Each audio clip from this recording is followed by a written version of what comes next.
Good evening, students. In our previous lecture, we discussed about PV ratio. Today is my third video on PV ratio. Marginal costing पे मेरा चौथा lecture है, लेकिन PV ratio पे ये third lecture है। और मैंने आपको ये बताया था पीवी रेशियो दो अलग अलग स्थितियों पे कैलकुलेट किया जा सकता है। First condition, when information of only one period is given. When information of only one period is given, the formula that we use is contribution upon sales into 100. और वहीं पे when information of two different periods is given, then the formula we use is change in profit upon change in sales into 100. तो ये दो फॉर्मूले हैं। इस topic को हम लोग खत्म कर चुके हुए हैं पिछली क्लास में। आज हम इस सेकंड कंडीशन पे जो है न्यूमेरिकल्स सॉल्व करेंगे। ठीक है,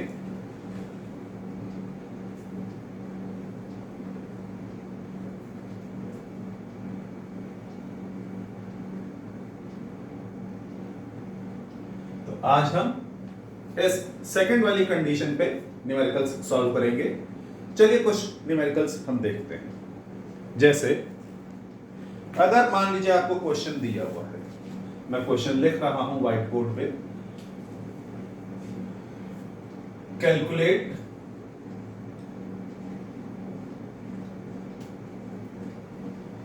PV ratio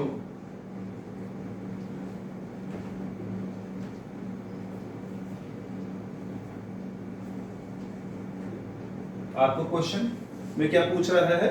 calculate PV ratio. Information आपको कुछ यूं दी हुई है,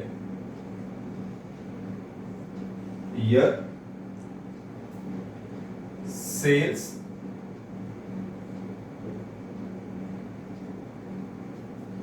और प्रॉफिट।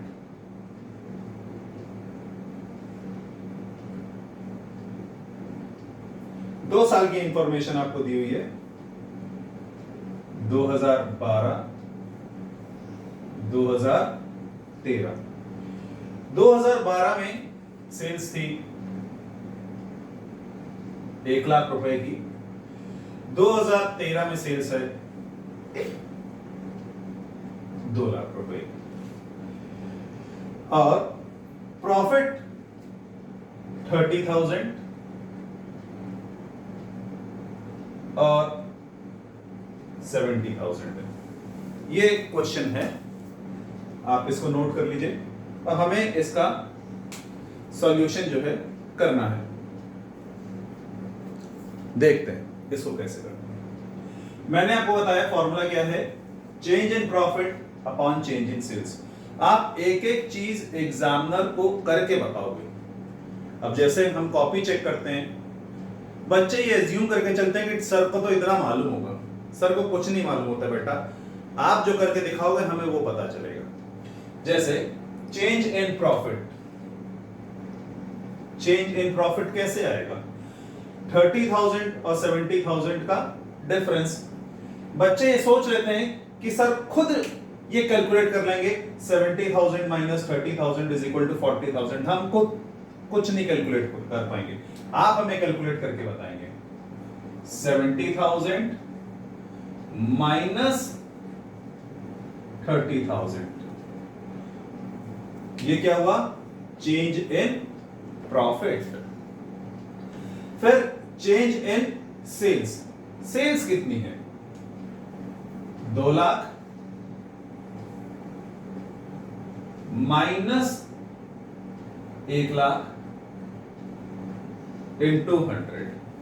क्लियर? एक एक चीज आपको बतानी होती है एग्जाम में करके, तब नंबर मिलते हैं। ये है स्टेप मार्किंग, और फॉर्मूला लिखना मत भूलिएगा। तो 70,000 minus 30,000 is 40,000 divided by 2 lakh minus 1 lakh is 1 lakh into 100। तो जब हम इसको सॉल्व करते हैं तो ये कितना बचता है? 40%, यानी कि हमारा पीवी रेशियो कितना है? 40%। ये एक क्वेश्चन था। इसको नोट कर लीजिए, पॉज कर लीजिए वीडियो, इसको नोट कर लीजिए, समझ लीजिए। फिर हम अब दूसरे क्वेश्चन पे मूव करते हैं। इसको मैं रब कर देता हूं दूसरे क्वेश्चन पे।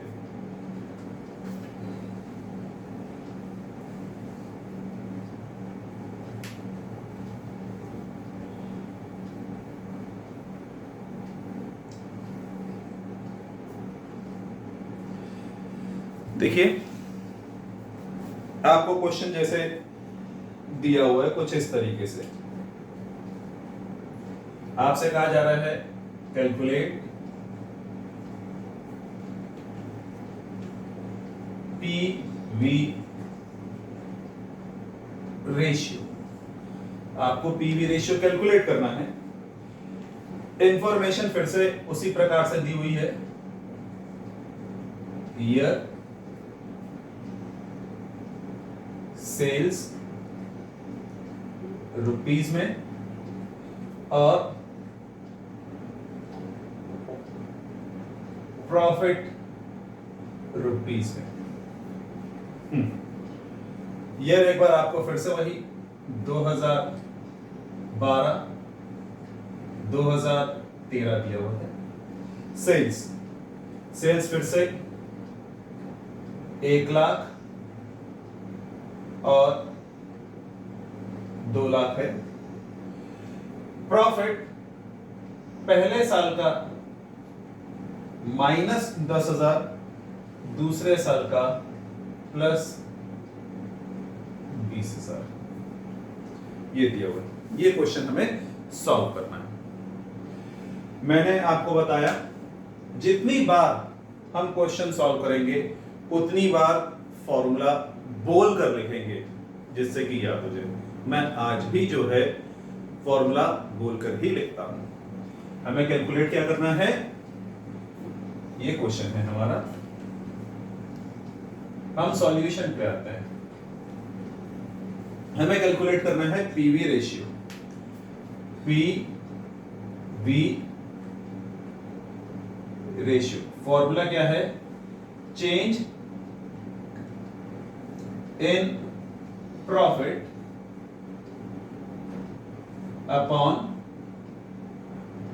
Change in sales into 100। ये अभी बहुत बार मैंने बच्चों को देखा है क्लास में पढ़ाते हुए, जब मैं बच्चों से पूछता हूं बेटा चेंज इन प्रॉफिट कितना हुआ, बच्चे कहते हैं 10,000। हकीकत में ऐसा गलत है। मैं आपको क्लास 4th और क्लास 5th की मैथमेटिक्स की तरफ थोड़ा सा लेकर जाना चाहता हूं इस कॉन्सेप्ट को समझने के लिए। क्लास 4th में आपने एक चैप्टर समझा होगा जिसे हम कहते हैं नंबर लाइन। क्लास 4th में आपने एक चैप्टर मैथमेटिक्स में स्टडी किया होगा नंबर लाइन। नंबर लाइन कुछ इस हिसाब से था,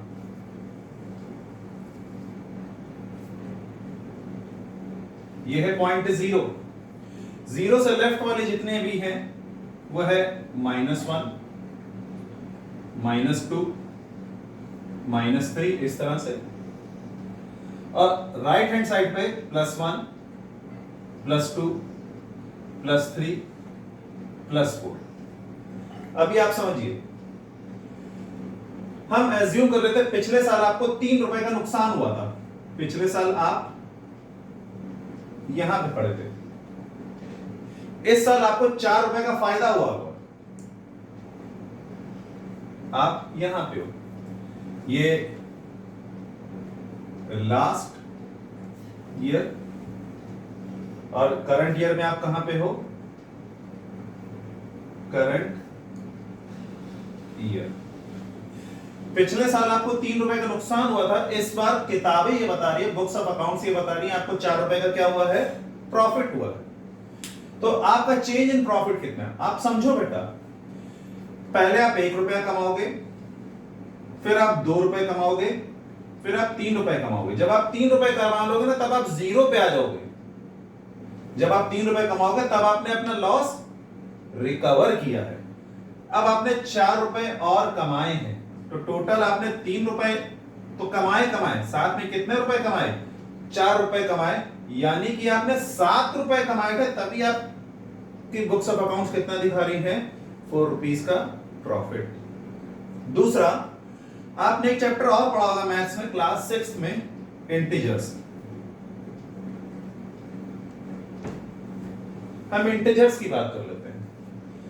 चेंज इन प्रॉफिट को समझिए। चेंज इन प्रॉफिट 20,000 माइनस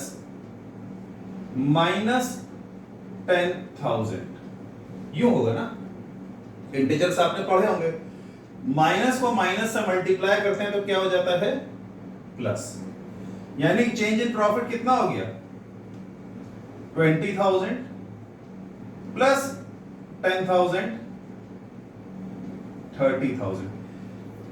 यानी कि पिछले साल मतलब सन 2012 में अगर 10,000 रुपए का नुकसान था बुक्स ऑफ अकाउंट्स में, और सन 2013 में बुक्स ऑफ अकाउंट्स ये बता रही है आपको 20,000 रुपए का प्रॉफिट हो गया। इसका मतलब आपने 20,000 रुपए नहीं कमाए हैं, आपने कितने रुपए कमाए हैं? आपने 30,000 रुपए कमाए। क्योंकि जब आप 10,000 रुपए कमाओगे तब आप जीरो पे आओगे, पहले नेगेटिव को खत्म करोगे तब प्लस की तरफ आओगे ना। ये बात क्लियर? तो अब हम इस क्वेश्चन को सॉल्व करेंगे। ये छोटा सा कॉन्सेप्ट था जो बच्चे मैंने देखा अक्सर कंफ्यूज रहते हैं। तो चेंज इन प्रॉफिट, तो चेंज इन प्रॉफिट यानी कि 20,000 minus 10,000 upon change in sales 2 lakh minus 1 lakh into 100, यानी कितना हो गया? 30,000 डिवाइडेड बाय 1 लाख इंटू 100। जब हम इसको सॉल्व करेंगे तो हमारा आंसर आएगा 30%। Is that clear? कोई डाउट नहीं ना? गुड, इसको नोट कर लीजिए।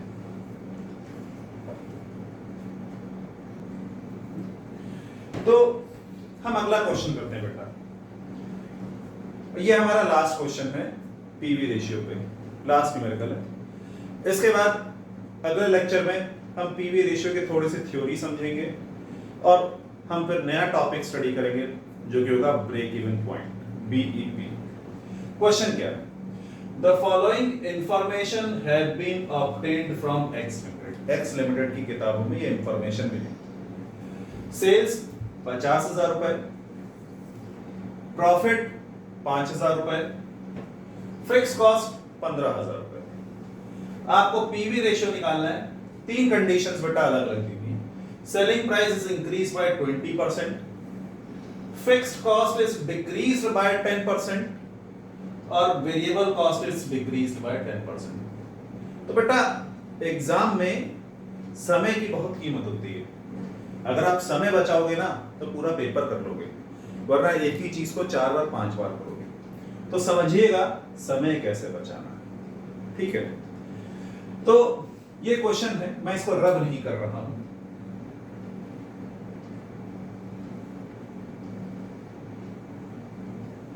ये क्वेश्चन है, बाकी हिस्सा जो है हम सॉल्यूशन के लिए यूज कर लेते हैं। समझिए करना कैसे। हमें 3 कंडीशंस दी हुई हैं, तो हकीकत में 3 नहीं आंसर निकालने, हकीकत में 4 आंसर निकालने। 1 2 3 और 4। समझिए किस हिसाब से। सबसे पहले तो आपका कॉलम बनेगा एक्चुअल, रियलिटी में क्या है। दूसरा ये कंडीशन 1, ये वाला, इसका सॉल्यूशन यहां पे है।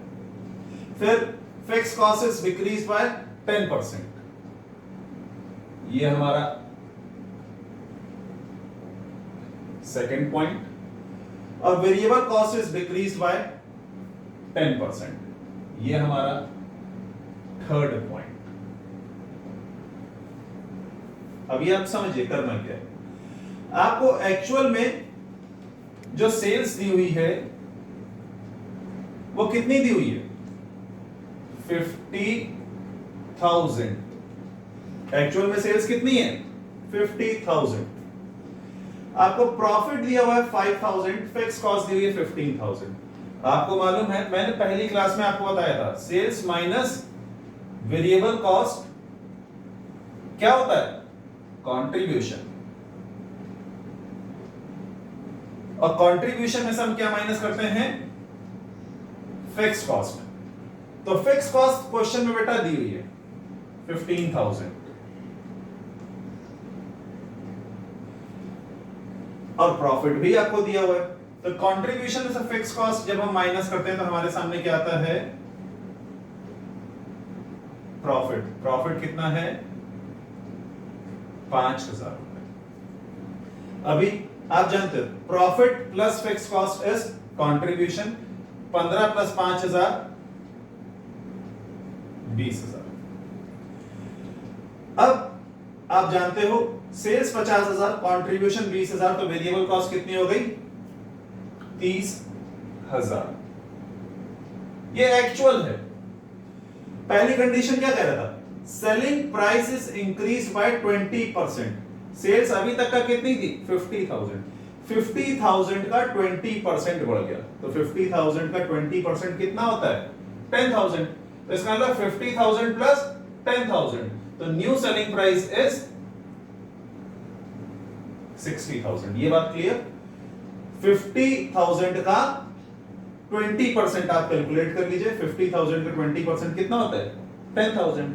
तो इंक्रीज हुआ ना, यानी कि प्लस हुआ है। 50,000 प्लस 10,000 60,000। क्या उन्होंने वेरिएबल कॉस्ट के बारे में कुछ कहा है इस पॉइंट पे? नहीं। वेरिएबल कॉस्ट कितनी है? 30,000। यानी कि नया कंट्रीब्यूशन कितना हो गया? 30,000। फिक्स कॉस्ट आपको थ्योरी में बताई है, फिक्स कॉस्ट वो कॉस्ट होती है जो हमेशा कांस्टेंट रहती है, चाहे प्रोडक्शन 1 यूनिट की हो, चाहे प्रोडक्शन 5 यूनिट की हो, चाहे प्रोडक्शन 10 यूनिट की हो, चाहे प्रोडक्शन 0 यूनिट की हो, चाहे प्रोडक्शन कुछ ना हो, तब भी फिक्स कॉस्ट सेम रहती है। तो फिक्स कॉस्ट तो अगर सेल 50,000 की थी तो 15,000 है, और अगर सेल 60,000 की है तब भी फिक्स कॉस्ट कितनी होगी? 15,000 होगी। यानी कि अभी प्रॉफिट कितना हो गया? प्रॉफिट हमारा हो गया 15,000। दूसरे पॉइंट पे आते हैं। दूसरा पॉइंट कह रहा है fix cost is decreased bye 10%। Fix cost is decreased bye 10%, यानी कि सेल्स प्राइस में कोई छेड़खानी नहीं हुई। आप सेल प्राइस अब पुरानी वाली ले लोगे। वेरिएबल कॉस्ट कितनी है? 30,000। तो कंट्रीब्यूशन कितना हो गया? 20,000। इस बार वो कह रहा है fix cost is decreased bye 10%। Fix cost कितनी थी? 15,000। 15,000 का 10% कितना होता है? 1,500 रुपए, 1,500। जब आप 15,000 में से 1,500 माइनस करते हो कितना आता है? 13,500। तो जब आप 20,000 में से 13,500 माइनस करते हो तो आपके सामने प्रॉफिट कितना आएगा?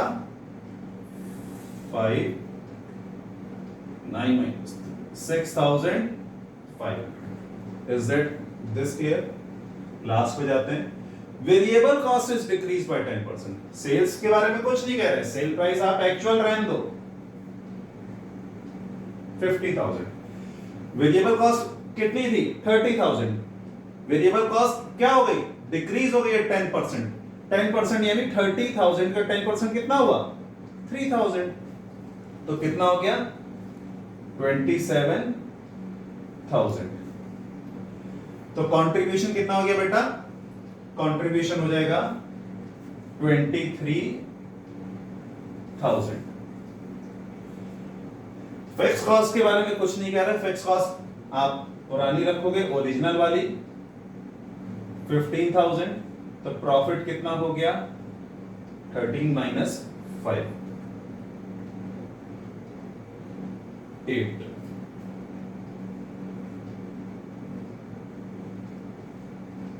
Profit is 8000। अभी आप समझिए पीवी रेशियो। आपसे क्वेश्चन में क्या कहा गया था? Calculate PV ratio. PV ratio का फॉर्मूला क्या है? Contribution upon sales into 100। Actual में आइए, एक्चुअल में कंट्रीब्यूशन कितना है? 20,000 अपॉन सेल्स 50,000 इंटू 100। ये कटा 5 2 यानी कि एक्चुअल में पीवी रेशियो कितना था? 40%। दूसरे वाली कंडीशन में आ जाएगा कंट्रीब्यूशन है 30,000 अपॉन सेल्स, सेल्स है 60,000 इंटू 100, तो ये कितना हो जाएगा? 50%। ठीक, ये 3 2 2। इस वाले पे आ जाते हैं, ये भी आपका सेम होगा 40%। देखिए कंट्रीब्यूशन 20,000, सेल्स 50,000 इंटू 100 यानी कि 40%। लास्ट कंट्रीब्यूशन 23,000, सेल्स 50,000 इंटू 100, ये 3 0 कटे, ये 3 0 कटे, 52 यानी कि 46%। देखा कितना सिंपल था? तो बेटा हमारा पीवी रेशियो के ऑलमोस्ट जितने न्यूमेरिकल मुझे लगता है बीकॉम के लेवल पे हैं वो मैंने आपको करवा दिए हैं। अगली क्लास में हम पीवी रेशियो के बारे में थोड़ा सा और डिस्कस करेंगे, थ्योरी डिस्कस करेंगे, तो ये टॉपिक खत्म हो जाएगा और फिर हम मार्जिनल कॉस्टिंग के सेकंड कंपोनेंट पे आ जाएंगे, that will be break even point. Thank you for the students.